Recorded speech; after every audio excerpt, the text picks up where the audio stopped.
As an unruly teenager from nearby Darmstadt, Frankfurt was my stomping grounds for many years. Actually, Mike and I moved here in 2001, but only for about a month before relocating to Berlin. We hadn't been back to Frankfurt in ages, but decided to stay for 2 nights in the city, just to see what has changed over the years. Despite there being a huge range of options, choosing a hotel for our stay in Frankfurt was pretty straightforward. A year ago, I had researched Paternoster elevators to see whether any were still up and running in Europe. Yes, this is the kind of research I do. And I learned that Frankfurt's Flemings Hotel has one, still in operation. So I reached out, and they invited us to stay for our 2 nights in the city. I didn't tell Mike that I planned to ride the elevator over and over for hours, until after we had arrived. The hotel is right in the heart of Frankfurt, just a short walk away from the Zeil shopping mile. And a few minutes from there, you can walk to the Neue Altstadt, or New Old Town, to check out some of the city's biggest attractions. It's kind of a strange name, but it makes sense when you learn the history.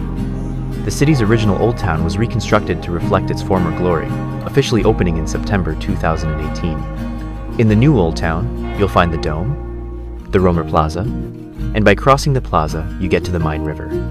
Then, after cross the Eiserner Steg Bridge, which offers amazing views over the famous city skyline, you'll find yourself in the authentic old town of Sachsenhausen, not a new old town. That's a fun excursion trip, but you don't need to wander even that far away from the Flemings to experience some of Frankfurt's history. Right across from the hotel is a tower called the Eschenheimer Turm. Today, it's one of the oldest unaltered structures in Frankfurt, still standing in its original location, and was once one of 60 towers that made up part of the long-demolished city walls.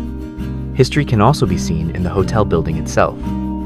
Built in the 1950s, the Flemings is one of the first high-rises of the city, though it pales in comparison to the height of modern skyscrapers, and is a beautiful example of Germany's early post-war modernism, which takes us back to the reason we wanted to stay in the Flemings, to begin with. If you never encountered a Paternoster elevator before, it's best thought of as a continuously running vertical human conveyor belt.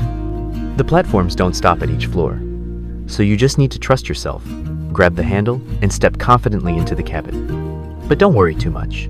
It moves pretty slow, and getting on or off isn't exactly a thrill-inducing moment. You might wonder whether you get flipped upside down when you do the full Paternoster loop, but the answer can be seen in this video.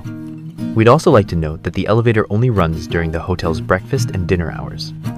We absolutely loved our stay at this Flemings Hotel, and appreciated the history, location, architecture, interior design, as well as the wonderful breakfast on the top floor with amazing views over the city.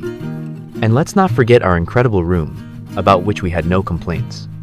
We'd definitely return to this hotel, especially considering the affordable nightly rates. There are other Flemings hotels in Germany, and one in Austria, and we'd like to check them out as well, because they always seem to be in interesting, historic buildings.